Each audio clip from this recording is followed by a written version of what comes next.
Hello and welcome to our sixth topic, getting and using user input. This is always a really fun and exciting topic because now our programs are about to get a little bit more interaction based. We can actually interact with a user and start moving toward doing some really cool stuff with that information sort of in our back pocket, adding that into our toolbox per se. So today's learning goals really are just obtaining user input from the console and then being able to do stuff with it. Once we actually start doing stuff like Booleans and conditionals in the next video, this becomes sort of an even bigger and more powerful tool because then we can start to really do some cool stuff and do some branching and decision making depending on what the user enters. So at this point, it might be a little bit silly, not that helpful. We can do some basic stuff, but once we get to conditionals, this sort of opens up a really big and cool tool for ourselves. Okay, so how do we actually get our users' input? So the things we're going to do are use a very special Java library, which is called Scanner. So Scanner is used to get input from like a user typing, so keyboard input from a user while your program is running, and they type it into a console window. So whether you're running in an IDE or in terminal, your output has been coming through a terminal, like a console window. And so when you're using Scanner, you're going to be able to type stuff back into there and your program bring it back into your code, which is quite helpful. A quick note on Java libraries, because we're going to see them pop up again. Actually, a number of times we'll see them pop up. So Scanner is a Java library, and you can actually think about it like a real library, or maybe a better example of it is that it's a book that's in the Java library repertoire. So just like a real library or an encyclopedia, maybe even, like it'd be crazy to bring every single book home from a library every single time you want to read, right? So if you knew you wanted to read one book, it would be so silly to go to the library and check out the entire library. That's so impractical for so many different reasons, which is why when we start our Java programs, we don't necessarily have access to every single book in the Java library by default, because that's crazy pants. So we have this base set of behaviors that we get when we install Java, but that actually isn't everything. We're able to go and get more things and bring it into our program when we need them. Again, bringing it all home, like from a library, would take a really long time, would take up a lot of space, would not necessarily be all information you would ever even read. So it makes a lot of sense for us to only take what we need. And it's exactly the same thing here. So we're only going to pull into our program what we actually need from these extra libraries. Now that we need Scanner, we're going to bring it in. So we bring it in by using what's called an import statement. We import the book into our program. And how we do this is at the top of our program, we add one line here, import java.util.scanner. You can kind of think about this line as a directory to where you would find the book. You would find the book, Scanner, in the util section of the Java library. So what that means is there are other sections, right? Util is one section, but there actually are other sections. There's other books in this section, so not just Scanner is in the util section. And of course, Java is the whole library. Okay, so let's just add this code really quickly to our file here. I've already started a file, scanner input.java, and we'll go ahead and we'll add import java.util.scanner. There we go. And now when our program runs, it knows that we're actually going to bring in all this cool stuff that comes from the scanner book. The scanner book has really, we can think about it like a book. It has data properties. It has methods, right? So it's kind of like having characters and behaviors or chapters in a book. So there's lots of things that we gain access to when we bring Scanner into our program. Okay. So let's go ahead and open up our Scanner book. So now that we've brought our import statement in, we've brought this book home from the library, we can actually read it. In fact, we can open our book and we can go to any chapter and we can use any part of it in order to get what we need from this book, right?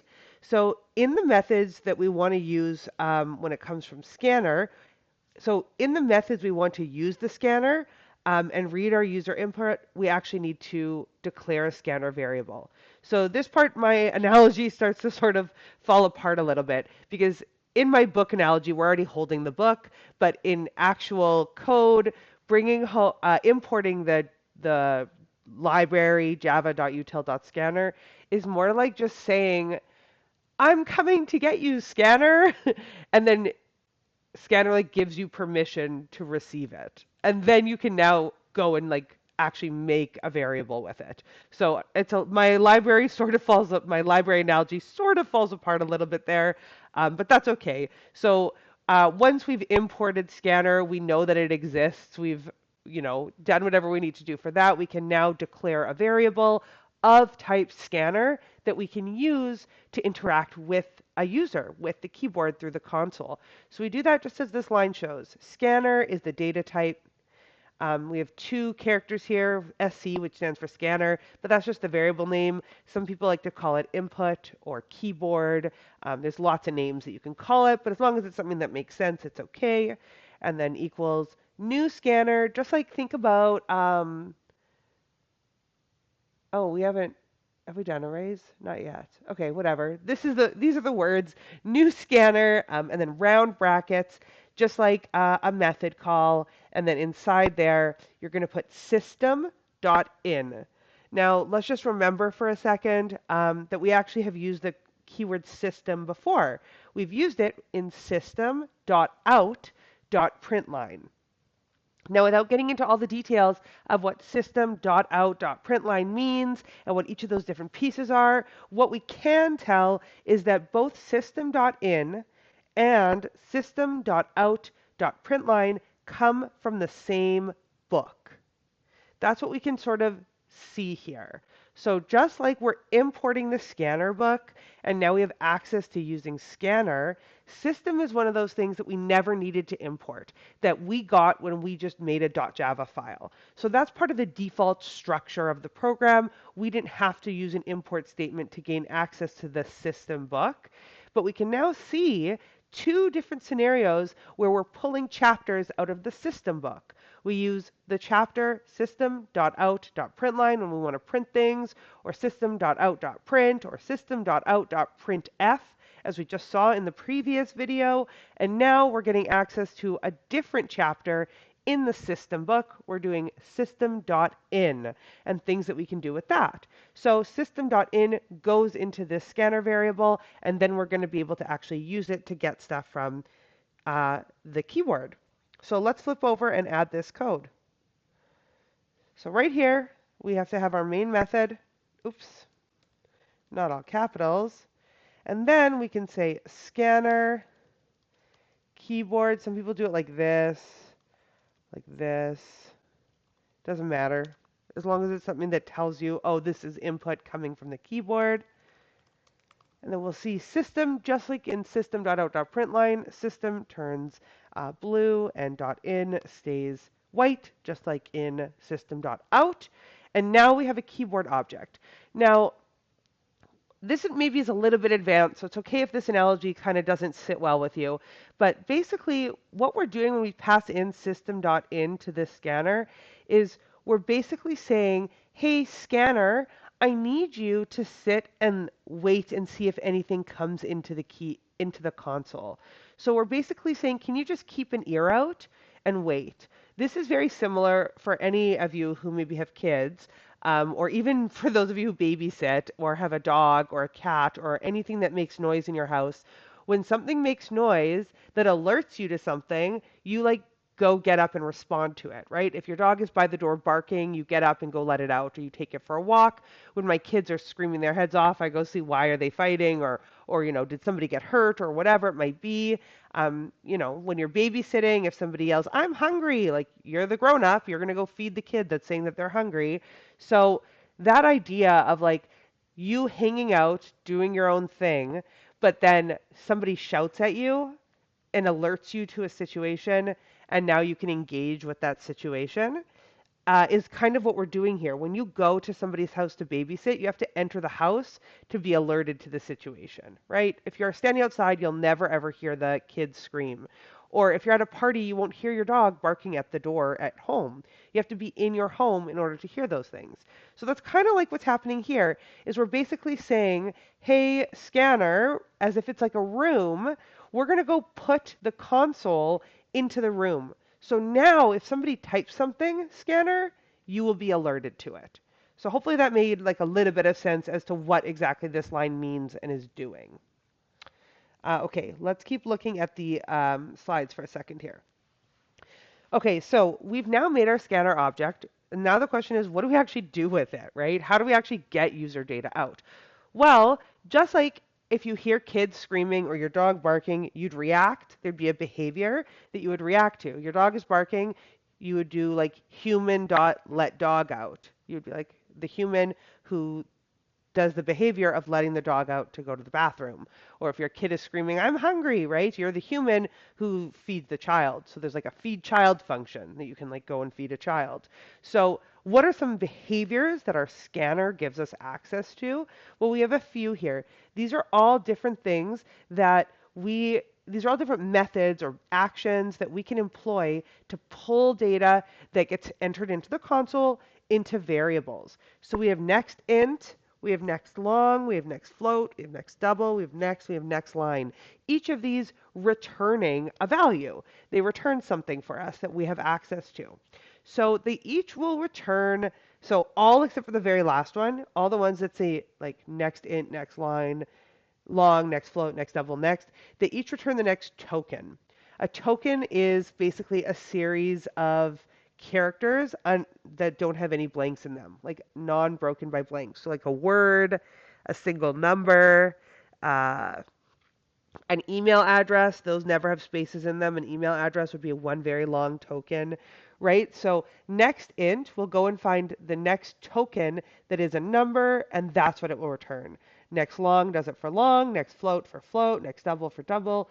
Next just gets you the next string regardless of what it is. It could be an int, it could be a long, it could be a float, it could be a double. This just gets you the next token, whatever it happens to be. And then next line gets you the entire line. So let's just take a look at this really quickly over here in our Sublime. Okay, I'm just on a random like plain text page for a second. Hello, my name is Lauren. If I said .next on a scanner object, this would just get me hello, because that's the next token. If I did .next line on the object, that would get me the whole line.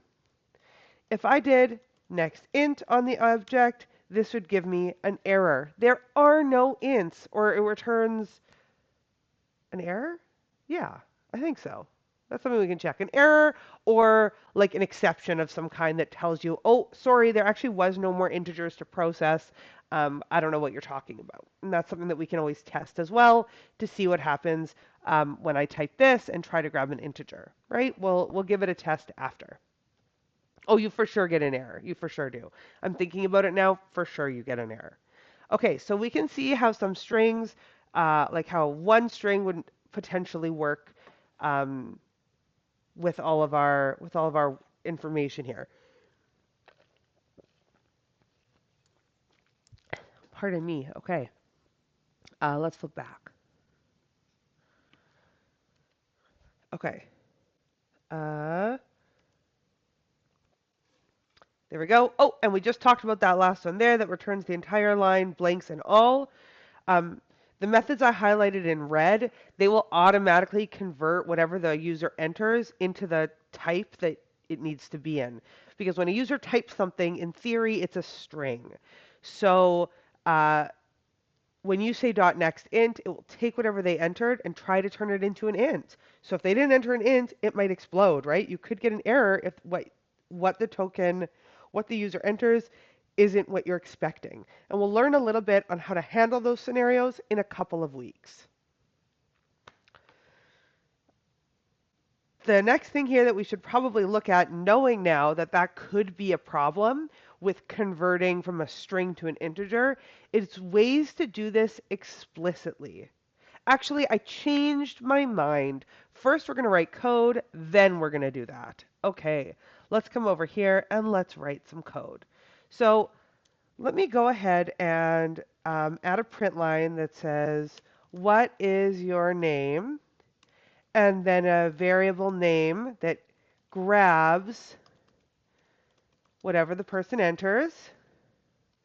And then one more that says, how old are you? And this one could grab, oh, not a string, an age, keyboard, next integer, right? However old the person is, so whatever they enter. And then we could, using our fancy printf that we just learned in our last video, hello, person whose name you are. You told me that you are blank years old. And then we can add our name and age variables here, and those should be lowercase. And now we're ready to go. So let's actually see this run. So let's make sure that we're in the right folder. Change directory. Okay. Let me compile all the code. Spell it properly. Fantastic. And now we can run our scanner input class. So check this out. Java scanner input, it's running, and now it says, what is your name? And it does not go to line 8 and print, how old are you? Because right now, my code is sitting right here on line 7, waiting for me to respond. Kids don't do this. If you don't respond immediately to a kid, it'll just keep yelling at you. Hello, why aren't you answering me, right? If you don't respond to your dog, it's just going to keep standing there barking at you. It doesn't just say it and wait. Like, that's not a thing. But here it is a thing. So it says, what's your name? And now the code waits. It's waiting for you to respond. It's waiting for your input. So you can go ahead and click right down in your console, and you can type in your input, and you can hit enter. And once you've done that, now the code can go to this next one, and it can say, how old are you? And once again, it's going to sit here and wait, and I'll put my information in, and now it can spit it back out. Hello, Lauren, you told me that you're 300 years old. I sure did. I also forgot again, we can see right here, to put that %n new line character at the end. So now I've put that %n character at the end. Let's just try this one more time. 400. Okay, now that's all organized the way I want it to. Okay, let's try one more thing. What's my name? Lauren.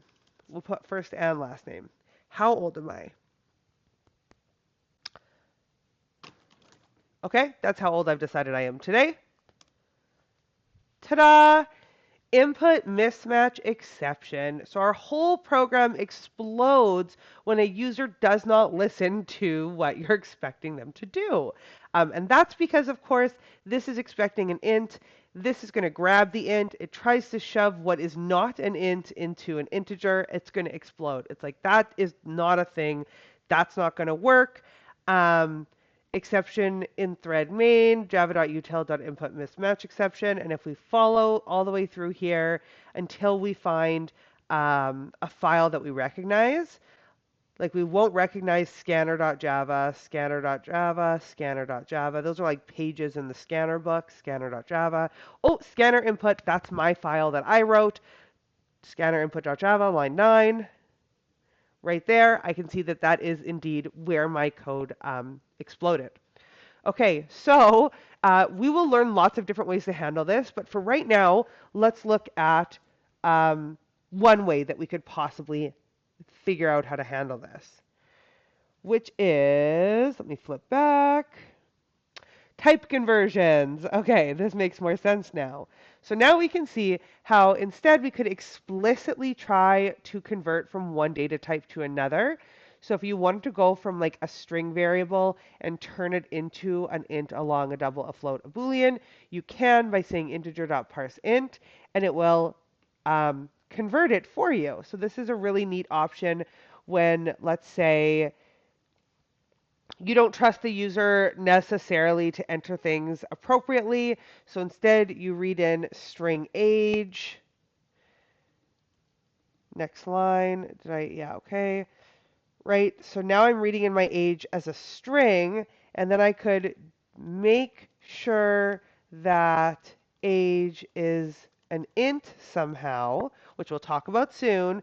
And then as long as it is an int, I can say the int version of the age will be integer dot parse int age. And I can use one of those methods on the previous slide to explicitly take my string age, turn it into an integer, and store it into the int age variable. So it's nice to be able to do that and to sort of see the kind of methods that you would need in order to do that. If you tried to convert it using these methods, that and you still had garbage and you tried to convert it, you would still get an error. So that doesn't quite solve that problem all the way, but it does give us another option if we want to try and get around it a different way. Oh, I just zoomed in. I don't know why. Okay, cool. So here's some great pause and practice questions. I have 3 here. Um, You can ask the user to type in a number and store it, put it into an int value variable and print it. You can ask them for a double, or you can ask them for a number and then put it into a string and do your conversion as well. These are some pretty basic ones. There's lots more that you can do. And right after the very next topic on conditionals, this sort of idea of things that we can do just explodes even more. One really common one right now is like to ask a user to enter, I'm trying to think, like a number, like a temperature in Fahrenheit, and you could convert it to Celsius and print it out. That one's pretty standard for right now. Or ask a user to enter the number of like cups of flour that they want, and then you can convert that to grams or ounces or whatever. Things like that at this point are pretty straightforward for you to program. But in just one more video, our whole world blows up. So with that, I will leave you to pause and practice this topic, and I will see you in the next video on conditionals.